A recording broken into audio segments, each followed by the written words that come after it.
Hello Bharat के भाग्य भविष्य निर्माता। आप सबको सबसे पहले मैं नमस्कार करता हूं और मैं इस वीडियो में एक यूपीएससी 2020 को लेकर के करंट अफेयर्स पर बेस्ड 50 क्वेश्चनों के संग्रह वाला टेस्ट दे रहा हूं। मैं यह टेस्ट पहले नहीं दिया हूं, ऐसा इसका मतलब आप यह ना कह दें कि सर आपने पहले इस टेस्ट को दे चुके हैं। और सबसे पहले तो मैं कहूँगा कि मैं आप सबके जैसे ही हूँ, एक आप सबका ही दोस्त, साथी, भाई। जैसा आप सोचें वैसा, इसका मतलब मैं भी यूपीएससी का ही स्टूडेंट हूँ।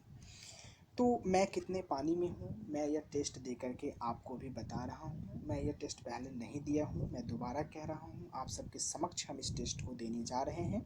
इसके लिए मुझे मिला है 1 घंटे का समय और 50 क्वेश्चनों का संग्रह। इसे ऑर्गेनाइज किया है AFEIAS.com ने। तो चलें हम शुरू करते हैं। जैसा कि मैंने आपको पहले ही बताया, मेरा नाम है सोहन कुमार ठाकुर। चलिए, मेरा पहला क्वेश्चन आ चुका है इस डिस्प्ले पे। तो हम इस क्वेश्चन को सही करते हैं, अर्थात सॉल्व करते हैं। पहला क्वेश्चन है बैरिज सीट के संबंध में। तो आपको पता है कि यूपीएससी की प्रीलिम्स क्वेश्चन की कैसे कैसे सॉल्व की जाती हैं। पहले तो आपको इसका मैं बता दूं, इंट्रो दे देता हूं। पहले इस क्वेश्चन को हमें देखना पड़ता है, फिर यहाँ पे देखना पड़ता है कि सही पूछ रहा है या गलत। मैं इसमें एक चीज़ और ऐड करने जा रहा हूँ कि जब भी आप क्वेश्चन बनाएं तो क्वेश्चन का जो मूल टॉपिक है ना, आप उसको देखते हैं। इसका मतलब यहाँ पे बैरिज सीट है, तो इसको आप पढ़ते ही आप यह अपनी आपको सोचिए कि मैंने इसके बारे में पढ़ा है कि नहीं। और अगर पढ़ा है तो मैं इसके बारे में जानता क्या हूँ, यह अपने माइंड में तुरंत रिकॉल कीजिए। उसके बाद हम चले क्वेश्चन पे चलते हैं। तो हम जैसे रिकॉल कर पा रहे हैं, हम सब क्वेश्चन नहीं बताएंगे, हम इस क्वेश्चन में सिर्फ बता देते हैं कि बैरिज सीट जो है, क्योंकि टाइम का ड्यूरेशन तो है, टाइम चल रहा है मेरा भी, तो वहाँ पे हम तो नहीं कर सकते सब क्वेश्चन में, तो मेरा टाइम ही पता चल जाएगा, क्वेश्चन बनाइए नहीं, टाइम खत्म। तो इसमें बैरिज सीट के बारे में, तो बैरिज सीट इजराइल का था, एक उपग्रह लॉन्च किया गया था, यह निजी कोष से बना हुआ था। तो चले हम आप चलते हैं, और ये सफल नहीं हुआ था कुछ अंश तक, जैसे कि हमारा चंद्रयान 2। चलिए, तो यहाँ पे हम देखते हैं कि बैरिज सीट का संबंध जो है सो निम्नलिखित कथनों में से है। तो यहाँ पे कौन सा कथन सही है? यह चंद्रमा पर भेजा जाने वाला प्रथम निजी कोष से तैयार हुआ था अभियान। तो मैंने पहले भी पढ़ा था ना, मैंने बताया था, तो यह स्टेटमेंट सही है। दूसरा है, यह यान चंद्रमा पर उतरते ही नष्ट हो गया। बिल्कुल सही। यह इजराइल का अभियान था। बिल्कुल सही। इसका मतलब मेरा स्टेटमेंट तीनों सही है, तो हम यहाँ पे ऑप्शन डी करेंगे सिलेक्ट। फिर चलेंगे नेक्स्ट क्वेश्चन पे। दूसरा क्वेश्चन, जैसे कि मैंने बताया था पहले ही, अब मैं दोबारा नहीं बताने वाला। धनुष तोप के संबंध में निम्नलिखित कथनों का अवलोकन करें और कौन से कथन सही है। तो धनुष तोप, फिर सोचिए, माइंड में रिकॉल करें, आप रिकॉल कर चुके होंगे, मैं ऐसा करता हूँ। तो इसका डिजाइन बोफोर्स तोप से मिलता जुलता है। बिल्कुल सही बात है। इसका निर्माण भारत में ही किया गया है। बिल्कुल, इसका निर्माण भारत में ही मेक इन इंडिया के अंतर्गत किया गया है, और यह अधिकतम 8 किलोमीटर की दूरी मार सकती है। बिल्कुल गलत है। क्यों? क्योंकि बोफोर्स तोप का अगर आपने कॉपी किया है तो आपने कॉपी किया है, इसका मतलब आप उससे उन्नत जाओगे। और हमें पता है कि बोफोर्स तोप की जो मारक क्षमता है वह 28 किलोमीटर है। तो जब उसका 28 किलोमीटर है तो इसका 8 किलोमीटर ही कैसे होंगे? तो इसका मतलब धनुष तोप का मैं जैसे पढ़ा हूँ, जैसे मुझे याद आ रहा है कि धनुष तोप की 29 किलोमीटर मारक क्षमता है। तो इसका ऑप्शन सी हो जाएगा गलत। इसका मतलब ए और बी हो जाएगा इसका सही, ऑप्शन नंबर ए। चलते हैं तीसरे क्वेश्चन पे। भारत ने T-20 टैंक किस देश से खरीदे हैं? तो यह मूल रूप से इसराइल से खरीदे हैं। सॉरी, इसराइल नहीं, इसको रूस से खरीदा गया है। क्यों? मैंने T-90 टैंक के बारे में जब मैं पढ़ा था तो मुझे पता चला था कि यह इसराइल बेस्ड है, और हमें पता है कि भारत ने 60 से 65% जो भारत में युद्धक जो वेपन सब है वो रसियन मेड है। तो ये भी रसिया का मेड है, रसिया मेड है। और यहाँ पे सॉरी, रसिया मैड नहीं, रसिया मेड है, मतलब बना हुआ है, MADE।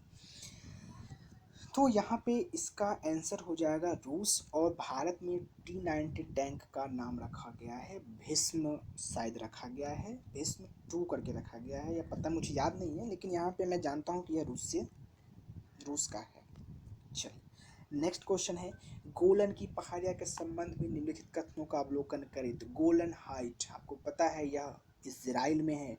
और मैं एक बात यहाँ पे और ऐड करना चाहूँगा कि यूपीएससी हर साल मेडिटेरेनियन भूमध्य सागर के आसपास के देशों के बारे में क्वेश्चन उठाता है। आप प्रीवियस ईयर के क्वेश्चन देख लीजिए, हर साल 2-3 क्वेश्चन मेरे हिसाब से रहता है। जैसे कि मैंने प्रीवियस ईयर के क्वेश्चन का अवलोकन किया है, मैं आपको पहले ही बता चुका हूँ, मैं भी एक आप सबके जैसे ही हूँ, तो मैंने अवलोकन बिल्कुल किया है। तो यहाँ गोलन की पहाड़ी के संबंध में निम्नलिखित कथनों के बारे में विचार करें या अवलोकन करें। कौन सी कथन सही है? पहला है स्टेटमेंट, यह इजराइल एवं सीरिया की सीमा पर स्थित है। बिल्कुल, यह इजराइल और सीरिया की सीमा पर स्थित है। अमेरिका ने इस पहाड़ी पर इजराइल के अधिकार को मान्यता दे दी है। बिल्कुल, आपको पता होगा कि गोलन हाइट पे इजराइल ने कब विजय प्राप्त की थी, जब 6 डे की वार हुई थी इजराइल और सीरिया के बीच में। फिर है, इस पहाड़ी को लेकर इजराइल एवं फिलिस्तीनी के बीच लंबे समय से विवाद चल रहा है। बिल्कुल, यह गलत है। क्यों? क्योंकि फिलिस्तीनी इजराइल के चारों ओर से घिरा हुआ है, तो ये वहाँ पे है ही नहीं, वो इजराइल में है। इजराइल में कुछ कुछ पार्ट आपको पता है, फिलिस्तीनी के बीच में हमेशा संघर्ष होते रहते हैं इजराइल के साथ। तो यहाँ पे इस क्वेश्चन का आंसर हो जाएगा पहला स्टेटमेंट, और दूसरा स्टेटमेंट सही है, तीसरा गलत है। तो पहला और दूसरा ऑप्शन नंबर बी। 5वें क्वेश्चन पर चलते हैं। N87 का परिचय देने के लिए आप निम्न में से किस शब्द का उपयोग करना चाहेंगे? तो मैं करना चाहूँगा इसका आकाशगंगा, क्योंकि मुझे पढ़ते याद आ गया है आकाशगंगा, तो मैं और ऑप्शन क्यों पढ़ूँ। 6ठे क्वेश्चन पे चलता हूँ। अप्रैल 2019 में अखबारों में चर्चित रहे नॉट्रे डाम की चर्च के संबंध में निम्नलिखित कथनों का अवलोकन करें। बिल्कुल, ये नॉट्रे डैम कहाँ है? फ्रांस में है। कहाँ पे? तो सीन नदी के, सीन या सैन, यही कुछ नदी हैं, सीन नदी के चारों ओर, मतलब वहाँ पे नदी तो एक ही है सीन की, लेकिन वो 2 पार्ट में डिवाइड, फिर आगे जाके वो मिल जाती है। तो यह चर्च पेरिस में, अर्थात फ्रांस की राजधानी पेरिस के पास स्थित है। बिल्कुल, इसका ऑप्शन हो जाएगा सही। दूसरा है, यह चर्च की वास्तुकला फ्रांसीसी गॉथिक शैली की है। बिल्कुल सही है। इस चर्च में नेपोलियन प्रथम का राज्याभिषेक हुआ था। बिल्कुल सही। कब हुआ था? 1804 ईस्वी में। और इसी चर्च में नेपोलियन प्रथम का विवाह भी हुआ था 1810 ईस्वी में। 2019 में आतंकवादियों द्वारा आग लगाए जाने से यह चर्च जलकर नष्ट हो गया। नहीं, मुझे जहाँ तक याद है, मैंने इसे द इंडियन एक्सप्रेस में ये पढ़ा था कि इसे आग कैसे लगी यह पता नहीं चला था उस वक्त, ये उस समय स्पष्टीकरण नहीं आया था कि आतंकवादियों द्वारा यह इसमें आग लगाया गया है। तो मुझे जहाँ तक याद है, इसका ए, बी और सी ऑप्शन सही होना चाहिए। तो हम चलते हैं ऑप्शन नंबर सी को टिक करते हैं। पास ओवर पर्व के बारे में निम्न सही कथन कौन सा है? तो मैं बता दूं कि पास ओवर पर्व शायद मैं न्यूज में ही पढ़ा था, क्योंकि यह इजराइल से संबंधित है। और इजराइल का जो दूतावास है भारत में, उसने अपने ट्विटर अकाउंट पे उन्होंने एक स्टेटमेंट डाली थी पास ओवर पर्व को लेकर के। तो यह यहूदियों का स्वतंत्रता का पर्व है। बिल्कुल सही है, यही ऑप्शन इसका हो जाएगा, ए ऑप्शन सही। तो चलते हैं ए ऑप्शन पे। नेक्स्ट क्वेश्चन है 8वां। रिजर्व बैंक की मौद्रिक नीति समिति के संबंध में प्रस्तुत निम्न 3 कथनों का अवलोकन करें। अब याद करें कि रिजर्व बैंक की मौद्रिक नीति समिति कब आई थी। मेरे हिसाब से ये 18-19 में, अर्थात ये 1.5 साल 2 साल पहले वाली क्वेश्चन है। अब देखिए इसको कैसे बनाते हैं, इसको तो याद भी नहीं है, थोड़ा थोड़ा देखते हैं। कुल 6 सदस्य वाली इस समिति में 3 सदस्यों को सरकार नामांकित करती है। देखते हैं आगे। रिजर्व बैंक के गवर्नर इस समिति के पदेन अध्यक्ष होते हैं। बिल्कुल यह सही है। समिति द्वारा लिए जाने वाले निर्णयों के संबंध में अध्यक्ष को वीटो पावर प्राप्त है। वीटो नहीं प्राप्त, ये मुझे याद है। तो यहाँ पे तीसरा ऑप्शन नेगलेक्ट होगा। तीसरा ऑप्शन देखिए, मुझे इस क्वेश्चन को ज़्यादा नॉलेज मेरे पास नहीं थी, मैंने पहले ही बताया। तो यहाँ पे मैंने जब ये 3 ऑप्शन को जब ये हटाया, तो ये भी हटा, ये भी हटा, ये भी हटा, अर्थात बी सी डी तीनों हट गया, बचा ए। तो ए ही ऑप्शन से होगा। इस क्वेश्चन को मैं इसी तरीके से बनाने वाला हूँ। चलिए इसका ऑप्शन दे देता हूँ मैं ए। नेक्स्ट 9वां क्वेश्चन, निपा वायरस का सर्वाधिक संभावित संवाहक कौन है? तो यह पता है, चमगादड़। ये तो नॉर्मल क्वेश्चन है। 10वां क्वेश्चन पे चलते हैं, निम्न में से कौन से राज्य त्रिभाषा फॉर्मूले का तीव्र विरोध कर रहा है? चलिए, मुझे आप सबको पता होगा, हमें भी पता है, जैसे कि त्रिभाषा फॉर्मूले का तीव्र विरोध जो तमिलनाडु किया था, मेरे हिसाब से पौंडीचेरी भी किया था। तो तमिलनाडु, पौंडीचेरी इसमें ऑप्शन नंबर 3 पे है। लेकिन नागालैंड, मेरे हिसाब से नागालैंड नहीं किया था। त्रिपुरा या सिक्किम, इस दो में से एक स्टेट है जिसने विरोध किया था। तो आप यहाँ पे कंफर्म हो लेंगे, मेरे हिसाब से त्रिपुरा था या सिक्किम था, पता नहीं। तो हम यहाँ पे मारने वाले हैं तमिलनाडु, पौंडीचेरी के साथ नागालैंड है, तो नागालैंड को हम नहीं मारने वाले, सिर्फ और सिर्फ तमिलनाडु को हम मारने वाले हैं। ठीक, तो ऑप्शन नंबर ए सही। नेक्स्ट क्वेश्चन 11, निम्न कथनों के संबंध में कौन सा विकल्प सही नहीं है? Protection of plant varieties and farmers right act की धारा 39 किसानों को अनुमति देती है। इसके बारे में आप थोड़ा गौर करें तो यह जो है सो यह रिपोर्ट आई थी 18 में, 2018 में मेरे हिसाब से, क्योंकि उस वक्त पैप्सिनो या कुछ ऐसी तरीके से कुछ माने कुछ ऐसे फास्ट फूड बनाने वाली कंपनी ने जहाँ तक मुझे याद है गुजरात के राज्यों के किसानों पे केस किया था और 2 करोड़ रुपए की मांग की थी। तो इसमें सरकार को हस्तक्षेप करना पड़ा था। तो मैं इस क्वेश्चन को स्टेटमेंट को पढ़ लेता हूँ। अपनी उपज के कुछ बीज बचाकर रख सकते हैं, मेरे हिसाब से यह अपनी उपज के कुछ बीज बचा कर रख सकते हैं। नेक्स्ट पढ़ते हैं, इस बीज को बो सकते हैं, तो बो सकते हैं बिल्कुल सही है। मैं इस क्वेश्चन को फिर देख लेता हूँ। Protection of plant varieties and farmers right act की धारा 39 किसानों को अनुमति देती है कि वे अपनी बीज से कुछ बीज बचा कर रख सकते हैं, इस बीज को बो सकते हैं, इस बीज की अदला बदली कर सकते हैं, इस बीज को बेच नहीं सकते। तो इस बीज को बेच नहीं सकते, तो इसको तो अधिकार है कि बेच नहीं सकते। तो ऑप्शन बी, इस बीज को बो सकते हैं, बिल्कुल अधिकार है। इस बीज की अदला बदली कर सकते हैं, बिल्कुल अधिकार है। इस बीज को बेच नहीं सकते, सब ऑप्शन में फंसे, बी, ए और डी में फंसे। अपनी उपज के कुछ बीज बचा कर रख सकते हैं, इस बीज को बेच नहीं सकते। मेरे हिसाब से इस बीज को बेच नहीं सकते। हाँ बिल्कुल, इस बीज को कैसे बेच सकते, इसीलिए तो केस बना था कि उन्होंने उस बीज को बेच दिया था और उपजा करके किसी ने, फार्मर्स ने उपजा करके इसको क्या किए कि किसी और के हाथ बेच दिए थे, इसलिए वो केस जो है बन गया था। तो मेरे हिसाब से इस बीज को बेच नहीं सकते, इसका ऑप्शन डी होना चाहिए। पता नहीं, मैं श्योर नहीं था, हो सकता है गलत भी हो जाए। निम्नलिखित कथनों का अवलोकन करें। संविधान में उप प्रधानमंत्री पद का तो उल्लेख है किंतु उप मुख्यमंत्री पद का उल्लेख नहीं। बिल्कुल यह स्टेटमेंट गलत है, क्योंकि उप प्रधानमंत्री का अगर उल्लेख होता तो भारत में शुरू से लेकर उप प्रधानमंत्री आते ही, अभी भी उप प्रधानमंत्री होते, लेकिन उप मुख्यमंत्री सभी राज्यों में है। सरदार वल्लभ भाई पटेल देश के प्रथम उप प्रधानमंत्री थे, हाँ ये सही है, तो बी ऑप्शन सही है। आंध्र प्रदेश में सबसे अधिक 5 उप मुख्यमंत्री बनाए गए थे, सबसे अधिक, बिल्कुल यह भी सही है। तो ऑप्शन इसका है सही पूछ रहा है, तो बी और सी इसका ऑप्शन सही, अर्थात 2 और 3 इसका ऑप्शन नंबर हो जाएगा बी। नेक्स्ट क्वेश्चन, ब्याज दर एवं विकास दर में समानता किस प्रकार का संबंध होता है? तो ब्याज दर और विकास दर, इसमें समानता विपरीतगामी होता है, ऑप्शन नंबर बी। 1 लाइन में क्वेश्चन था। RTSS निम्न में से क्या है? अफ्रीका देश मलावी में लॉन्च किया गया विश्व का प्रथम मलेरिया टीका रोधी टीका, बिल्कुल यही था मेरे हिसाब से, ऑप्शन ए। क्योंकि सूडान में पाया जाने अत्यंत खतरनाक विषाणु, शरीर की झुर्रियों को रोकने वाला जींस, मंगल ग्रह पर स्थापित एक शोध केंद्र, नहीं ये सब नहीं है, इसका ऑप्शन ए ही सही होगा।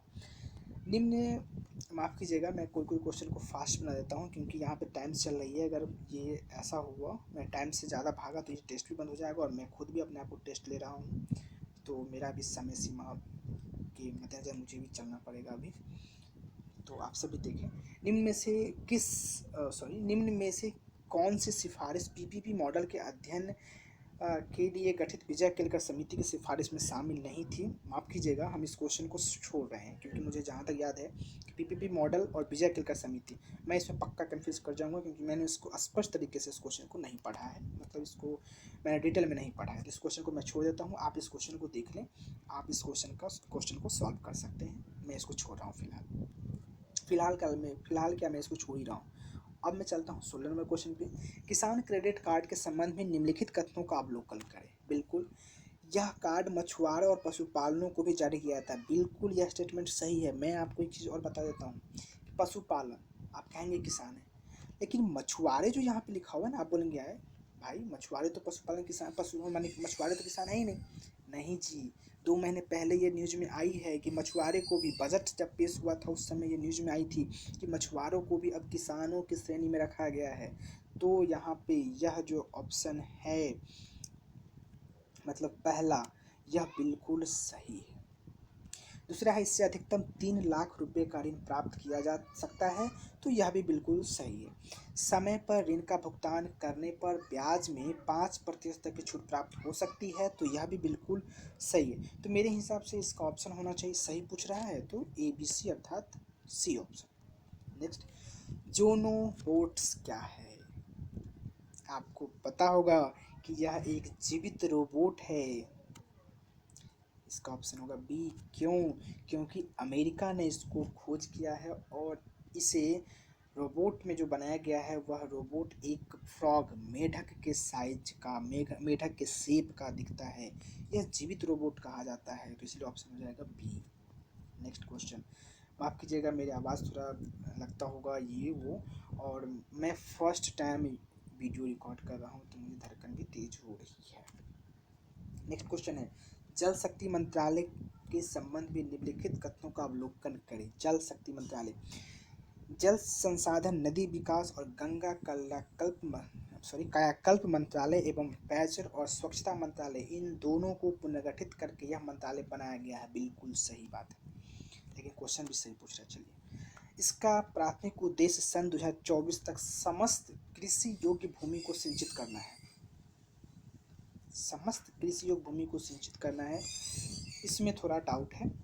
अंतर्राष्ट्रीय एवं अंतर्राज्यीय जल विवादों को निपटाने में भी इसकी महत्वपूर्ण भूमिका होगी, तो यह बिल्कुल सही। तो मेरे हिसाब से ऑप्शन ए और सी जो है इसका सही होगा। तो ऑप्शन नंबर हम चलते हैं बी पे, क्योंकि उसी में दिया हुआ है ए और माने 1 और 2। नेक्स्ट क्वेश्चन है, भारत के किस राज्य में ग्रेफाइट का सर्वाधिक संचित भंडार है? तो यह बिल्कुल इसका सही आंसर है अरुणाचल प्रदेश, क्योंकि हाल ही फिलहाल न्यूज में आया था जब चाइना ने अरुणाचल प्रदेश के साइड में जो खनन स्टार्ट की थी, या खनन स्टार्ट करने की उसको जो चाइना का एक राष्ट्रीय न्यूज़पेपर है Global Times, if I am not wrong then, मुझे लगता है मैं श्योर ही हूँ कि वो ग्लोबल टाइम्स न्यूज़ है, उसमें यह दिया गया था कि अरुणाचल प्रदेश के बगल में बहुत सारे संचित भंडार हैं, वहाँ पे खोज किया जाए। और बार बार आपको पता है कि चाइना बोलता है कि अरुणाचल प्रदेश चाइना का पार्ट है, तो इसको लेकर मैं कह सकता हूँ ये अरुणाचल प्रदेश का न्यूज़ में आया था, तो यह आपका सही है। नेक्स्ट है त्रिशूल पूरब। बिल्कुल यह मोस्ट इंपॉर्टेंट क्वेश्चन है, क्योंकि कोरोना को लेकर के इसका न्यूज़ में इतना फैला, ये the Hindu, the Indian express, सभी ने इस न्यूज़ को कवर किया है। तो बिल्कुल त्रिशूल पूरब क्वेश्चन जो इस बार के यूपीएससी के लिए इंपॉर्टेंट हो सकता है। मेरे हिसाब से मैं यह नहीं कह सकता कि बिल्कुल 100 के 100% होंगे, क्योंकि हम लोग स्टूडेंट हैं भाई। अगर मैं इसको यह मान लो कि यह पूछेगा ही पूछेगा तो पक्का मझधार में फंसेंगे ही फंसेंगे। इसलिए मैं यह कह सकता हूँ कि पूछेगा ही नहीं, पूछ भी सकता है, मैं यह कह सकता हूँ। यह तमिलनाडु का धार्मिक उत्सव है। बिल्कुल यह गलत है, क्योंकि यह तमिलनाडु का नहीं, यह केरल का है, केरल का। ठीक है। नेक्स्ट क्वेश्चन है, यह उत्सव शिव एवं दुर्गा को समर्पित है। नहीं, यह भी बिल्कुल गलत है, क्योंकि यह शिव को समर्पित है, दुर्गा को समर्पित नहीं है। बिल्कुल, यह सिर्फ और सिर्फ शिव जी को समर्पित है। यह उत्सव में हाथियों का विशेष महत्व है। बिल्कुल, क्योंकि त्रिशूलपुरम में जो मंदिर है उसका दरवाजा जो है सो हाथियों के द्वारा ही खोला जाता है, तो इसका ऑप्शन हो जाएगा 3 सही है। देखते हैं, सॉरी भाई, और इसमें 3 ऑप्शन तो है ही नहीं, सिंगल 3, यहाँ पे तो 2 3 1 3 1 2 1 2 3। तो इसके सिचुएशन में जहाँ पर 1 है, क्योंकि हमें पता है कि इसका ऑप्शन जो है सो यह तो केरल राज्य में है, तो एक ऑप्शन वाला हम निगलेक्ट करेंगे, ये भी जाएगा, ये भी जाएगा और नीचे वाला जाएगा, तो मजबूरी बस हमको यह भी ऑप्शन में देना पड़ेगा, माने दूसरा को भी ऑप्शन में देना पड़ेगा। यह दुर्गा जी से भी संबंधित है, लेकिन मेरे हिसाब से ये दुर्गा जी से संबंधित नहीं है, सिर्फ शिव जी से संबंधित है, लेकिन इसमें ऑप्शन ही नहीं है, तो हम क्या करें, ऑप्शन ए को मारना पड़ेगा, जिसमें 2 और 3 दोनों सही है। चलिए आगे बढ़ते हैं। किन्नर अधिकार संरक्षण कानून 2019 protection of transgender right act 2019 के संबंध में निम्नलिखित में से कौन से तथ्य सत्य हैं या हैं? किन्नरों के विरुद्ध विभेद पर प्रतिबंध, लिंग पहचान का अधिकार, किन्नरों के विरुद्ध विभेद पर प्रतिबंध, यह बिल्कुल प्रतिबंध तो लगा चुका है उसमें, लिंग पहचान का अधिकार बिल्कुल सही बात है। राष्ट्रीय किन्नर परिषद की स्थापना, राष्ट्रीय किन्नर परिषद की स्थापना सही कथन चुनना है। राष्ट्रीय किन्नर परिषद की स्थापना क्या हुआ था इसमें? मेरे हिसाब से मैं इसमें कंफर्म नहीं हूँ। राष्ट्रीय किन्नर परिषद, मैं इसको छोड़ देता हूँ, आप देख लीजिए, मैं पूरा क्वेश्चन को ठीक कर देता हूँ, आप देख लीजिए, अगर इसमें क्वेश्चन में आपसे अगर बन जाएगा तो बना लीजिए, छोड़ता हूँ मैं इस क्वेश्चन को। निम्नलिखित में से कौन सा वाक्य भारत की वर्तमान परमाणु नीति को प्रदर्शित करती है? तो प्रदर्शित करती है, परमाणु हथियारों का उपयोग पहले नहीं, बिल्कुल यह हो सकता है। परमाणु हथियारों का उपयोग कभी नहीं, ऐसा थोड़ी ना, हम कैसे नहीं उपयोग करेंगे, हमें थप्पड़ मारोगे तो हम छोड़ देंगे, हम भी मारेंगे ना। परमाणु हथियारों का उपयोग परिस्थितियों पर निर्भर करेगा, इस स्टेट में फंसा रहा है। क्यों? क्योंकि मैंने जब डीडी न्यूज़ देख रहा था तो मुझे जहाँ तक याद है कि उसमें हमारे जो अभी के होम मिनिस्टर है श्री अमित शाह, तो उन्होंने यह बात को बोले थे संसद में, आई थिंक, कि परमाणु हथियार का उपयोग परिस्थितियों पर अब निर्भर करेगा। तो हो सकता है कि ऑप्शन नंबर सी, इसीलिए इस क्वेश्चन को शायद पूछ लिया है, तो हम ऑप्शन नंबर सी पे ही चलेंगे। नेक्स्ट क्वेश्चन, व्यक्तिगत कानून संशोधन विधेयक 2018 का संबंध निम्न में से किस तथ्य से है? व्यक्तिगत कानून संशोधन विधेयक 2018, व्यक्ति की निजता की रक्षा, कुष्ठ रोग के आधार पर तलाक को अस्वीकृति, कुष्ठ रोग के आधार पर तलाक को अस्वीकृति निम्नलिखित किस तथ्य से संबंधित? किन्नरों से भेदभाव की समाप्ति, समलैंगिक के सामाजिक एवं आर्थिक अधिकारों का संरक्षण, व्यक्ति की, मैं फिर से पढ़ रहा हूँ, व्यक्ति की निजता की रक्षा, कुष्ठ रोग के तलाक कुष्ठ रोग के आधार पर तलाक को अस्वीकृति। मैं इसको बी ऑप्शन दे देता हूँ, मैं इस पर श्योर नहीं हूँ 100%, कुछ तुक्का भी मारना चाहिए। लैंगिक तुक्का उसमें मारा जाता है जिसमें 50% आपको कंफर्म है, क्योंकि किन्नर के भेदभाव की समाप्ति इसमें ये हो ही नहीं सकता, समलैंगिक भी नहीं हो सकता, तो बचा यहाँ पे व्यक्ति की निजता की रक्षा और ये, तो व्यक्ति की निजता इसमें हो ही नहीं सकता, तो मैंने सोचा कुष्ठ रोग ही होगा, इसलिए मैंने इसको तुक्का मार के इसको बनाया हूँ। आप भी इस तरह से तुक्का मार सकते हैं अगर आप श्योर होंगे तो 50-50 के सिचुएशन में। नेक्स्ट क्वेश्चन है 24, लैंगिक उत्पीड़न से बच्चों का संरक्षण संशोधन विधेयक 2018 के अनुसार यह अधिनियम बच्चों के खिलाफ यौन अपराधों के लिए मौत की सजा का प्रावधान करता है, बिल्कुल सही बात है। यह इस तथ्य के मामले की सुनवाई के लिए विशेष न्यायालय गठन किया जाएगा, बिल्कुल सही बात है। बच्चों से संबंधित अश्लील सामग्री पोर्नोग्राफिक मटेरियल रखने पर न्यूनतम 3 वर्ष की सजा हो सकती है, बिल्कुल सही है। ये 2018 में कानून आया था, हम उसी समय पढ़े थे, तो इसका ऑप्शन हो जाएगा डी, ए और 2, 3, मतलब 1, 2, 3 सही। निम्नलिखित में से किस युद्ध में पाकिस्तान ने भारत के अधिकार वाले कश्मीर क्षेत्र पर कब्जा कर लिया था? तो हम सब जानते हैं 1947, ऑप्शन ए। नेक्स्ट क्वेश्चन, संविधान के अनुच्छेद 371 के अंतर्गत निम्न से किन किन राज्यों के लिए विशेष उपबंध की व्यवस्था की गई है? अब देखिए इस क्वेश्चन में आप थोड़ा याद करें कि संविधान के अनुच्छेद 371 के अंतर्गत बहुत से भारत के कुछ राज्यों को अधिकार मिला, कुछ क्या मेरे हिसाब से 7, 8, 10 ऐसे राज्य, 10, 11 राज्य जिसको मिला हुआ है, जैसे कि गुजरात हो गया, महाराष्ट्र हो गया, आंध्र प्रदेश, फिर जो आंध्र प्रदेश से अलग होकर बना तेलंगाना, इधर का अगर आप देख लें तो असम, मणिपुर, अरुणाचल प्रदेश, सिक्किम और भी जो है सो आपका नागालैंड, ये सब जो है इसको मिला हुआ है ये अधिकार, तो इसके अंतर्गत असम भी सही है। मेघालय मेरे हिसाब से मेघालय को नहीं मिला हुआ है, जो गलत है, मेघालय को नहीं मिला हुआ है। मणिपुर को मिला हुआ है, अरुणाचल प्रदेश को मिला हुआ है, सिक्किम को मिला हुआ है। तो 1 3 4 5 सही ऑप्शन है, तो मैं चूज करता हूँ 1 3 4 5, 1 3 4 5, ऑप्शन नंबर ए। इसको आप याद कर लीजिएगा, क्योंकि 370 जो अभी हटा है तो 371 भी न्यूज में आ गया है कि अब 371 को भी हटाया जाएगा। किसी ने कोई महानुभाव जो पता नहीं भारत के कुछ चिरपरिचित ही व्यक्ति हैं, इन्होंने बोल दिया था कि 371 भी अब हटेगा। आपको याद होगा न्यूज चैनल वाले, याद आया, एनडीटीवी प्राइम टाइम, तो उन्होंने कह दिए थे कि मतलब इसको हट जाएगा। मैं इस उन पे अथी नहीं करता हूँ, लेकिन वो हमेशा भारत के विरोध में, मतलब भारत नहीं, मतलब वर्तमान की जो सरकार है उनके विरोध में ही व्याख्या करते रहते हैं। तो हमें तो मेंस की भी परीक्षा देनी है, तो वहाँ पर आलोचना भी करनी रहती है। तो हमें तो, हमारे लिए तो सब इम्पोर्टेंट है, चाहे प्राइम टाइम हो, चाहे द हिंदू हो, द इंडियन एक्सप्रेस हो, सभी। मैं यहाँ पे समय नहीं बर्बाद करने वाला। तो मैं चला नेक्स्ट क्वेश्चन पे। मोतिहारी अमलेखगंज पेट्रोलियम पाइपलाइन भारत को निम्न में से किस देश से जोड़ती है? तो यह पता है, नेपाल से। ऑप्शन नंबर होगा इसका बी। परम शून्य तापमान का मान कितना है? तो यह हमें पता है कि 273। नेक्स्ट है चंद्रयान 2 के ऑर्बिटर की उम्र 1 वर्ष से बढ़ाकर 7 वर्ष हो गई। इसका मुख्य कारण क्या है?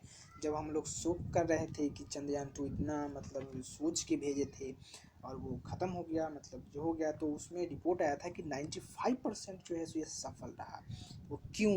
क्योंकि ऑर्बिटर के चंद्रमा की कक्षा स्थापित होने तक की अवधि में ईंधन की बचत हो गई थी, अर्थात पूरे ईंधन खत्म नहीं हुई थी। तो ऑप्शन नंबर सी है आपका इसका सही आंसर। तीसरा क्वेश्चन, सन 1969 में चंद्रमा की सतह पर उतरे लैंडर का नाम क्या था? इस पे आप गौर से देखें, मोर, गरुड़, गौरैया, तोता। तो मोर, गौरैया और तोता। आप इसको देखिए कि इससे भिन्न कौन सा है? ईगल है, गरुड़ है, और हम यह भी जानते हैं कि गरुड़ आसमान के सबसे ऊंचाई पे जाता है, मतलब नॉर्मली तो ऊंचाई पे जाता है ना अन्य पक्षियों की अपेक्षा। तो हम इसको ऑप्शन में मारेंगे बी। मैंने इसको पढ़ा नहीं, मैं सच बताता हूँ, मैं इस क्वेश्चन को पढ़ा नहीं हुआ हूँ, मैं इसको भी तुक्का किया हूँ देख करके। नेक्स्ट क्वेश्चन है, सन 2005 में पारित सूचना का अधिकार अधिनियम का केंद्रीय उद्देश्य क्या था? लोक संस्थाओं को अधिक दायित्वपूर्ण बनाना, लोक संस्थाओं की कार्य कुशलता में वृद्धि करना, लोक संस्थाओं में पारदर्शिता लाना। बिल्कुल, यह इसका ऑप्शन होगा सी, क्योंकि पारदर्शिता लाना था। नेक्स्ट स्टेटमेंट भी देख लेते हैं, लोक संस्थाओं की निगरानी करना। तो इसका ऑप्शन होगा सी, लोक संस्थाओं में पारदर्शिता लाना। अच्छा, नेक्स्ट क्वेश्चन, राज्यों में राष्ट्रपति शासन लागू होने के संबंध में निम्न कथनों का अवलोकन करें। चलिए करते हैं। पहला है, मतलब सही ऑप्शन पूछ रहा है, पहला है राज्यों की विधानसभा भंग हो जाती है। ऑब्वियसली जिस राज्य में विधानसभा चल भी रही है और कोई अगर युद्ध हो जाती है किसी दूसरे देशों से, या कोई भी अनेकों कारण हो सकते हैं, इंटरनल अगर मामला हो जाए, तो वहाँ पे अगर राष्ट्रपति शासन अगर लगाना हो तो बिल्कुल वहाँ की जो विधानसभा है वो भंग हो जाएगी। राज्य की विधानसभा स्थगित हो जाती है, बिल्कुल स्थगित भी हो सकती हैं। तो उक्त दोनों में से कोई परिस्थिति हो सकती है, इनके बारे में स्पष्टता अभाव है। स्पष्टता का अभाव बिल्कुल इसमें नहीं है। इस स्टेटमेंट में हमको देखने से मिल रहा है कि उक्त दोनों में से कोई भी स्थिति हो सकती है। तो हम इसका चल रहे हैं ऑप्शन नंबर 3। चलिए नेक्स्ट क्वेश्चन है, वैश्विक भूख सूचकांक निम्नलिखित में से कौन जारी करता है? वैश्विक भूख सूचकांक आप देख लेंगे, विश्व बैंक नहीं करता, कंसर्न वर्ल्ड वाइड, इसके बारे में थोड़ा देख लेते हैं आगे। वेलथंगर हाइव अंतर्राष्ट्रीय खाद्य संगठन, आप क्या करेंगे इसमें? विश्व बैंक तो हो ही नहीं सकता, तो मैं इसका ऑप्शन नंबर 1 जब ये हटाऊंगा तो ऑप्शन नंबर ए चला जाएगा। 54, मुझे पता है कि 2 तो है, कंसर्न वर्ल्ड वाइड जो है ये ऑप्शन बिल्कुल सही है। तो अगर हम 2 को इसको सही करेंगे तो मेरा ऑप्शन बचेगा सिर्फ सी, तो हम कर लेते हैं ऑप्शन नंबर सी को सिलेक्ट। ठीक है, नेक्स्ट बढ़ते हैं आगे। सन 2019 में लुजोन नामक द्वीप पर एक विलुप्त हो चुकी प्रजाति जिसे होमो लुजोनेसिस कहा जाता है के अवशेष मिले थे। यह द्वीप किस देश में है? तो बिल्कुल, जब साउथ चाइना सी के बारे में हम डिटेल से पढ़ रहे थे तो मुझे एक वहाँ पे देश का नाम पता चला था, वो था फिलीपींस। तो फिलीपींस जो है वहीं पे लुजोन नामक द्वीप है। ठीक है, सॉरी इसको तो मिट गया वो। ये जो लुजोन नामक जो द्वीप है यह वहाँ पे विलुप्त प्रजाति जो है सो मिली थी। अब इसका अवशेष मिला था कि नहीं मिला था वो मुझे नहीं पता। मैं इसलिए इस क्वेश्चन को फिलीपींस दे रहा हूँ क्योंकि लुजोन नामक द्वीप जो है ना वो फिलीपींस के पास है, तो हम इसको फिलीपींस कर देता हूँ, ऑप्शन नंबर बी। देखिए, ये यूपीएससी के प्रीलिम्स जो आप देने जा रहे हैं तो आप इसका यह मत सोचिए कि पूरा जो किताबी ज्ञान आपने अंदर लिया है ना, या जो भी आपने कहीं से भी रिसोर्स लेकर के आपने जो पढ़ा है उसी से डायरेक्ट क्वेश्चन नहीं बनती है। आपका ये क्वेश्चन जो है सो आपके एक्स्ट्रा नॉलेज से भी, आपके अंदर जो नॉलेज है ना उसको अभी आप जोड़ देंगे तो इसका आंसर आपको मिल सकता है बड़ी आसानी से। मैंने उसी का प्रयोग किया। वैश्विक भूख सूचकांक के संदर्भ में निम्नलिखित कथनों का अवलोकन करें। इसके तहत 5 वर्ष तक के बच्चों पर विशेष जोर दिया गया है। 5 वर्ष बच्चों पर विशेष जोर दिया गया, बिल्कुल ये सही। भारत में खाद्यान्न उत्पादनों में वृद्धि के समानांतर इस सूचकांक में काफी सुधार हुआ है, विशेषकर पिछले 1 दशक में। नहीं, इसमें सुधार नहीं हुआ है। क्यों? अब तो और बिगड़ गया। कोरोना जो आया, कोविड-19, आपको पता है कि बिहार एक राज्य है, आप सब जानते ही हैं। बिहार राज्य की ऐसी हालात हो चुकी है, मतलब मैं उसको ये नहीं कह सकता कि वो पूरी तरह से बिगड़ी अति हो चुका है, लेकिन उसमें कुछ एरिया में ऐसा हो चुका है कि वहाँ पे मिड डे मील, स्कूल बंद हो गई तो मिड डे मील ख़त्म। वहाँ पे आंगनवाड़ी जो वर्कर हुआ करती थी या हैं, अभी भी हैं, तो वहाँ भी स्कूल बंद। जब वो स्कूल बंद हुआ तो वहाँ पे जो पोषाहार के अंतर्गत जो सामग्री मिलती थी, मतलब बनती थी, तो बच्चों को जो दिया जाता था वह भी बंद। जब आप ICDS पढ़ोगे ना तो ये न्यूज़ में आपको इसके बारे में आपको पता चल जाएगा। ICDS आप पढ़ ही लेना, क्योंकि यूपीएससी के लिए मेरे हिसाब से ICDS यह बिल्कुल इम्पॉर्टेंट बन जाती है। आंगनबाड़ी को लेकर के अभी यहाँ पर बहुत चर्चाएँ हो रही है। तो वहाँ पे बिहार में एक newspaper, I think business standard में एक आर्टिकल छपा था, उसमें कहा गया था कि बिहार में ऐसी स्थिति आ चुके हैं कि एक इंटरव्यू में एक व्यक्ति बोल रहे थे कि मैं वहाँ पे मेंढक खाता हूँ, मतलब फ्रॉग खाता हूँ उसको पका करके। इतनी वहाँ पे कोविड के चलते इतना वहाँ पे पैसे की दिक्कत हो गई है, गरीबी आ गई है। इधर ICDS आंगनबाड़ी के अंतर्गत पोषाहार बंद है, उधर आप देख लें तो मिड डे मील बंद है। इस सब के अंतर्गत वहाँ पे ऐसी स्थिति हो गई है। तो इसके अंतर्गत मैं बी ऑप्शन बिल्कुल गलत इसका करूँगा, तो इसका ऑप्शन मारूंगा मैं ए सही। निम्न में से कौन कौन से संविधान के प्रलक्षित संरक्षण एवं प्रतिरक्षण, डिफेंडिंग को शपथ लेता है? तो ये बिल्कुल हम लोग हम लोग नहीं, मैं पॉलिटी का स्टूडेंट हूँ, तो मेरे हिसाब से भारत के राष्ट्रपति और राज्य के राज्यपाल, मैं इसको देख करके ही बना रहा हूँ। तो माफ़ करें कि मैं बहुत कम समय इस क्वेश्चन में लिया हूँ, तो इसका ऑप्शन हो जाएगा ए और बी, एक और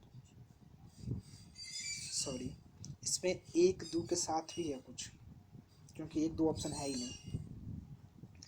तो प्रधानमंत्री, उच्च न्यायालय के न्यायाधीश, 1-2 तो बिल्कुल सही है इसका, सॉरी 1-4 बिल्कुल सही है, तो 1-4 है इसमें ऑप्शन। चलिए, तो इसका आंसर हो जाएगा डी। ट्रांसजेंडर व्यक्ति अधिकार संरक्षण विधेयक 2019 का चरित्रगत साम्य मौलिक अधिकारों से संबंधित किन अनुच्छेदों का निकट है? तो यहाँ पे ट्रांसजेंडर से संबंधित है तो इसका 14 हो जाएगा, ये न्यूज़ में था तो मुझे याद है। नेक्स्ट क्वेश्चन है, दमन द्वीप तथा दादर एवं नागर हवेली केंद्र शासित प्रदेशों के विलय का मूल कारण क्या था? तो विलय का मूल कारण इसका प्रशासनिक दक्षता था, ऑप्शन नंबर सी, बिल्कुल इसका प्रशासनिक दक्षता ही था। तो चलें ऑप्शन नंबर सी पे।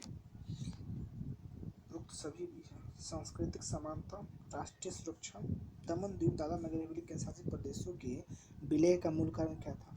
तो उस समय का मूल कारण के हिसाब से राष्ट्रीय सुरक्षा भी था, लेकिन प्रशासनिक दक्षता ही रहने दीजिए। हाल के समाचारों में चर्चित रही बेल्जियन मालिनोस निम्न में से किस प्रजाति का है? बेल्जियन मालिनोस बेल्जियन मानिलोश, नष्ट हो रहे गिद्ध, कुत्ता, उष्णकटिबंधीय प्रवाल भित्तियाँ, नॉर्वे की प्राचीनतम जनजाति, उष्णकटिबंधीय प्रवाल भित्ति। मेरे हिसाब से इसका ऑप्शन होना चाहिए, आपके हिसाब से क्या होना चाहिए? मैं इसको छोड़ दूंगा तो भी मेरा कुछ नहीं। अच्छा, एक वैसे ही मान लेता हूँ, ऑप्शन नंबर ए दे देता हूँ, कुत्ता पे। वैश्विक भ्रष्टाचार सूचकांक निम्न में से किस एजेंसी द्वारा किया जाता है? बताइए। ट्रांसपेरेंसी इंटरनेशनल, विश्व व्यापार संगठन, अंतर्राष्ट्रीय न्यायालय। तो वैश्विक भ्रष्टाचार सूचकांक मेरे हिसाब से ट्रांसपेरेंसी इंटरनेशनल, मैं देता हूँ इसको सी। नेक्स्ट, पिछले दिन समाचार पत्र में चर्चित थूथुकुडी के संदर्भ में निम्न में से सत्य कथन का चयन करें। यह लघु उपग्रहों के प्रक्षेपण की नवीन केंद्र है। शास्त्रीय नृत्य की मान्यता से सम्मानित केरल का नृत्य है। विश्व धरोहर तमिलनाडु से लुप्त चित्रकला है। लड़कियों को शिक्षा के लिए पंजाब द्वारा आरंभ किया गया नवीन अभियान है। नहीं, पंजाब द्वारा नहीं, इस ऑप्शन गलत हो जाएगा। विश्व धरोहर का तमिलनाडु की लुप्त चित्रकला है थूथुकुडी। शास्त्रीय नृत्य की मान्यता से सम्मानित केरल का नृत्य है थूथुकुडी। थूथुकुडी नहीं, थूथुकुडी तो केरल का नृत्य नहीं है, ऐसा कुछ नहीं, ये गलत है। विश्व धरोहर में शामिल तमिलनाडु की लुप्त चित्रकला है और लघु उपग्रहों के प्रक्षेपण का नवीन केंद्र है थूथुकुडी। चित्रकला में आपने पढ़ा है क्या? मेरे हिसाब से मैंने नहीं पढ़ा है, मैं आप सबसे कह रहा हूँ, मतलब वीडियो देखने वाले। तो मेरे हिसाब से लुप्त लघु उपग्रह के प्रक्षेपण का नवीन केंद्र ही हो सकता है, तो मेरे हिसाब से option number A. Next question, पश्चिमी विक्षोभ के संबंध में निम्न कथनों का अवलोकन करें। यह भूमध्य रेखीय क्षेत्रों में उत्पन्न होने वाला अतिरिक्त उष्णकटिबंधीय तूफान है। बिल्कुल सही है। इससे उत्तर पश्चिम भारत में अचानक वर्षा होती है। बिल्कुल सही है। जब ज्योग्राफी पढ़े थे बरसात के लेकर के, तो यहाँ पर आ गया था, तो इसका एक तो दोनों सही होगा। मैंने ये भी पढ़ा था कि दक्षिण भारत में भूकंप नहीं आती। मुझे यह सुन के बड़ा आश्चर्य हुआ कि दक्षिण भारत में भूकंप आते ही नहीं है। आप लोग इसे देखिएगा, अगर सही होगा तो आप लोग भी कंफर्म हो लीजिएगा, मैंने पढ़ा। नेक्स्ट क्वेश्चन, अनुच्छेद 324 निम्न में से किस संस्थान को अपने दायित्व के समुचित निर्वाह के लिए अतिरिक्त अधिकार प्रदान करता है? अनुच्छेद 324 याद रखें, याद करें। यह किससे संबंधित है? हमेशा हर साल ये न्यूज में रहता है। अगर इसको पता नहीं है तब तो बात गड़बड़ है। चलिए, तो 324 किसका संबंधित है? तो चुनाव आयोग से। आपको पता है, क्योंकि उच्चतम न्यायालय यहाँ पे हो नहीं सकता। उच्चतम न्यायालय कहाँ है? उच्चतम न्यायालय का अधिकार क्षेत्र का जो आर्टिकल वो कितना है? 214 से 231 तक। कहीं कहीं पे आपको 237 भी मिलेगा, लेकिन मैं रिकमेंड करूँगा 231 चूज़ करने का। फिर क्योंकि मैंने पढ़ा है, मैं पॉलिटिकल का स्टूडेंट हूँ, मैं दोबारा कह रहा हूँ, तो मुझे पता है। चुनाव आयोग 324 नियंत्रक एवं महालेखा परीक्षक CAG। आपको पता है CAG का आर्टिकल 148 से लेकर के 151 तक। बिल्कुल श्योर। संघ लोक सेवा आयोग, हम सब जिस क्षेत्र में जाने वाले हैं उसको तो पता ही होना चाहिए। कितना है बताइए। मैं आप सब पे छोड़ रहा हूँ, इसको आप याद करें, इसको आप पढ़ें घर पे जा करके, मतलब वीडियो देखने के बाद। घर पे ही होंगे आप लोग नो डाउट लॉकडाउन में। चलिए, तो इसका ऑप्शन हो जाएगा चुनाव आयोग, ऑप्शन नंबर बी। मैं बता देता हूँ, चलो ठीक है। 312 है संघ लोक सेवा आयोग को लेकर के। ठीक है। नेक्स्ट क्वेश्चन है, हाल ही में भारत के 10 स्थान रामसर स्थलों में सम्मिलित किए गए हैं। इसके संबंध में निम्न कथनों पर ध्यान दें। बिल्कुल ध्यान देंगे जब आप बोलिएगा। तो इन स्थलों में सबसे अधिक संख्या पक्षी अभ्यारण्य का है। बिल्कुल, यह सही है। शामिल किए गए सर्वाधिक स्थल उत्तर प्रदेश से है, यह भी बिल्कुल सही है, दोनों सही है। इसमें पंजाब का कोई भी स्थल शामिल नहीं, यह बिल्कुल गलत है। पंजाब का भी शामिल है, मेरे हिसाब से 5 या 6 जो है सो शामिल है उसमें। और यहाँ पूछ रहा है कि उत्तर प्रदेश सर्वाधिक है। उत्तर प्रदेश बिल्कुल सर्वाधिक। आपको पता है ना, रामसर स्थल में कितने भारत में? अभी 37 हैं, और इसमें से 7 जो हैं सो यह उत्तर प्रदेश से संबंधित है, 30 में इधर है, और पंजाब में भी है। मेरे हिसाब से हरी के झील है, शायद एक हरी के झील है, रोपड़ है, कंजली है, ये सब जो है सो आपका कंजली या कंजरी इसी टाइप से कुछ है, सॉरी इसी टाइप से जो है सो कुछ है नाम से। तो पाकिस्तान सॉरी पंजाब में ऐसा नहीं है, यह गलत है, ऑप्शन सी। तो ऑप्शन हो जाएगा 1 और 2। नेक्स्ट क्वेश्चन, हाल ही में समाचार पत्रों में उल्लेखित HCFC 141B के संबंध में निम्न कथनों को विचार कीजिए। यह एक प्रकार का कार्बन यौगिक है। केंद्र सरकार ने इसके उत्पादन में दोगुनी वृद्धि करने का निर्माण दिया है। इसका उपयोग फोम के उत्पादन में किया जाता है। तो HCFC 141B जो है सो केंद्र सरकार इसका दोगुनी उत्पादन वृद्धि के लिए निर्णय लिया है। मेरे हिसाब से नहीं लिया है, मैंने इसको न्यूज में नहीं पढ़ा है, तो इसको मैं छोड़ देता हूँ, मैंने ऑप्शन को नेगलेक्ट करता हूँ। यह एक प्रकार का कार्बन यौगिक है, बिल्कुल। और इसका उपयोग फोम बनाने के उत्पादन किया था, बिल्कुल फोम के लिए यह न्यूज में आया था। तो ऑप्शन ए और 3, इसका ऑप्शन नंबर बी मैं सही करता हूँ। State of India brothers report 2020 के अनुसार निम्न से कौन सा कथन असत्य है? तो गोल्डन फ्लोबर गिद्ध तथा फॉरेस्ट बैंगटेल जैसे पक्षी काफ़ी खतरे में हैं। एक 867 प्रजातियों में से 101 प्रजातियों को संरक्षण की अत्यंत आवश्यकता है। गौरैया पक्षी लुप्त होने के करीब है। गौरैया पक्षी की लुप्त होने के करीब है? नहीं, यही आंसर असत्य पूछ रहा है, तो ऑप्शन सी ही सही होगा। गौरैया पक्षी तो भाई हम लोग के घर के बगल में मंडराते रहते हैं, हम लोग तो उसको खाना भी देते हैं खाने के लिए, तो इसका ऑप्शन हो जाएगा सी। नेक्स्ट, सन 2019 के लोकसभा चुनावों से पहले चुनाव आयोग ने उच्चतम न्यायालय के चुनावी बॉन्ड के विरोध में एक याचिका दायर की थी। बिल्कुल की थी, हम लोग देखे थे पेपर में, न्यूज़पेपर में, जब मोदी जी का मतलब लोकसभा का जो चुनाव हो रहा था उस वक्त काफ़ी मतलब दिनों तक चली। आयोग की इस शिकायत का केंद्र क्या था? चुनावी चंदे का राजनीतिक दलों के बीच असमान वितरण होना। ये थोड़ी ना होगा, अब तो चुनावी बॉन्ड है, वितरण हो जाती है, वो तो बड़े बड़े जो फैक्ट्री वाले हैं या सम अदर जो बड़े बड़े हैं, वो न्यूज़ वाले सभी होते होंगे, तो वो सब देते हैं। चुनावी बॉन्डों का अपारदर्शी होना, दूसरा ऑप्शन। इसके कारण चुनावों में धन की शक्ति में वृद्धि होना, नहीं ये भी गलत हो जाएगा। काले धन का उपयोग को प्रोत्साहन मिलना, नहीं, इसका ऑप्शन हो जाएगा मेरे हिसाब से ऑप्शन नंबर बी, चुनावी बॉन्डों को अपारदर्शी होना। बिल्कुल ये न्यूज में आया था, क्योंकि बीजेपी को बहुत सारे पैसे मिल गए थे और यूपीए सरकार को मिला ही नहीं था चुनावी बॉन्ड के अंतर्गत, तो ये न्यूज में आ गई थी बहुत बार, विपक्षों वालों ने इसको उठाया था। नेक्स्ट क्वेश्चन है, भारतीय पक्षी ग्रेट इंडियन बस्टर्ड आपको पता है कि बहुत ही विलुप्त होने के कगार पे हैं। बड़ी साइज की, थोड़ी बड़े साइज की पक्षी होती हैं। यह पाकिस्तान के साइड में जो हमारे भारतीय राज्य, वहाँ पे कुछ राज्य में यह पाए जाते हैं। तो मोबाइल टावरों की बढ़ती जनसंख्या के कारण इसकी विलुप्त हो रही हैं? नहीं, गलत है। सौर ऊर्जा उत्पादन के लिए चलने वाले पंखनुमा यंत्र, यह कुछ हो सकता है। पाकिस्तान में होने वाला अवैध शिकार, बिल्कुल इसका पाकिस्तान अवैध शिकार हो ही रहा है। कि विमानों की आकाश में बढ़ती हुई आवृत्ति, नहीं यह गलत है, क्योंकि यह बड़ा साइज का पक्षी है, तो इतनी ऊंचाई तक नहीं जाता है कि विमानों से इसकी खतरा हो सके। तो मेरे हिसाब से इसका आंसर हो जाएगा पाकिस्तान में हो रहे हैं अवैध शिकार, ऑप्शन नंबर सी।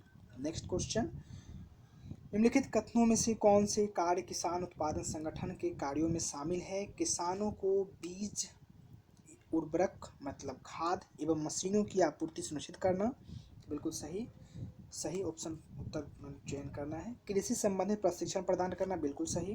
किसानों की समस्या को लेकर आंदोलन करना, यह बिल्कुल गलत। आंदोलन कैसे कर सकते हैं अपने अधिकार को लेकर के, लेकिन इसमें किसान उत्पादक संगठन में यह नहीं लिखा हुआ है। विपणन नेटवर्किंग उपलब्ध कराना, बिल्कुल यह भी सही है। तो ऑप्शन नंबर माने सही जो इसका ऑप्शन है ए है, माने 1, 2 और 4, तो चलें 1, 2, 4 ऑप्शन नंबर ए। आज का इस करंट अफेयर्स टेस्ट का अंतिम लास्ट क्वेश्चन है। चलिए सही करते उसके बाद हम क्वेश्चन को सबमिट करेंगे, मतलब सॉल्व किए उसको। सेना में महिलाओं को अधिकार दिए जाने संबंधी उच्चतम न्यायालय के दिशा निम्न आदेश का अवलोकन करें। देखिए यह न्यूज में 10 दिन पहले ही आया था और इस पर क्वेश्चन भी पूछा हुआ है। शॉर्ट सर्विस कमीशन के अंतर्गत आने वाले सभी महिला अधिकारी स्थायी कमीशन के हकदार होंगी, बिल्कुल स्थायी कमीशन के हकदार होंगी। सॉरी ये मिट गया। हाँ, चलिए, तो ये था। तो यह बिल्कुल हकदार होंगी। महिलाओं को कमांड पोस्टिंग दी जाएगी, बिल्कुल दिए जाएंगे, इस बार अभी रिपोर्ट में आया है। महिलाओं को युद्ध में शामिल होने से रोकना, उनका अपमान करना, नहीं नहीं नहीं नहीं, अपमान नहीं करना है उनका। अगर वो युद्ध, जब किसी भी देश से या कहीं भी अगर युद्ध हो रहा है, अगर उस समय जो महिला अधिकारी हैं, अगर उस समय युद्ध के समय जो आला अधिकारी, जो बड़े अधिकारी हैं, उनको लगता है कि महिलाएं अभी युद्ध करने के लिए सक्षम हैं, वो जो वहाँ पे बटालियन है वो तैयार है युद्ध के लिए, तो उनको युद्ध में उतारा जा सकता है। यह नहीं कि उनको युद्ध में उतारा नहीं जा सकता, उतारा जा सकता है। तो इसमें अपमान करने की क्या बात हो गई। तो ऑप्शन नंबर ए और बी मतलब जो है सो उपयुक्त में से कौन से कथन सही है। तो कथन सही हो जाएगा एक और दो। एक और दो ही होगा ना, हाँ एक और दो। तो हम इस क्वेश्चन को सबमिट करते हैं, सबमिट टेस्ट। जय श्री गणेश। तो दोस्तों देखते हैं कितने नंबर सही हुआ है। और मैं फ़र्स्ट टाइम यूट्यूब पे हूँ और वीडियो रिकॉर्डिंग कर रहा हूँ। अगर मुझे बोलने में कुछ दिक्कत हो गई है तो मैं आप सबसे माफ़ी मांगता हूँ। चलिए, सोहन कुमार ठाकुर, मेरा हो गया 60 मिनट। मैंने 44 मिनट में उस क्वेश्चन को बनाया है। टोटल क्वेश्चन 50 था, टोटल मार्क्स 50 मार्क्स का था। क्वेश्चन अटैम्प्ट किया मैंने 48 क्वेश्चन और करेक्ट आंसर हो गया, मुझे मिला 47। मैंने एक क्वेश्चन गलत किया है और मैंने क्वेश्चन को गलत किया है और मैंने क्वेश्चन छोड़ी भी थी एक तो, हाँ एक क्वेश्चन मैंने छोड़ा भी था। तो मुझे मार्क मिला है 46.67 और परसेंटेज जो मुझे मिला है वह मिला है 93.34%। तो दोस्तों आज के लिए मैं बहुत खुश हूँ कि मैंने फ़र्स्ट टाइम इस टेस्ट को बनाया और मुझे इतने परसेंट मिले। लेकिन मैं इससे इतना भी खुश नहीं हूँ, मुझे कुछ क्वेश्चन छूट भी गए थे और एक दो क्वेश्चन मैंने तुक्का भी मारा है। तो आप लोगों ने देखा और आप लोगों ने भी देख ही लिया होगा कि आप लोगों के कितने क्वेश्चन सही हुए हैं। तो आज के लिए बस इतना ही। इसी प्रकार से क्वेश्चन टेस्ट और भी हम कोशिश करेंगे प्रीलिम्स तक मैं क्वेश्चन टेस्ट दूं, और जो मैं टेस्ट दूंगा वो उसका रिकॉर्डिंग करके मैं आपको पक्का इस चैनल पे डालूंगा। तो आप इसको देखिएगा।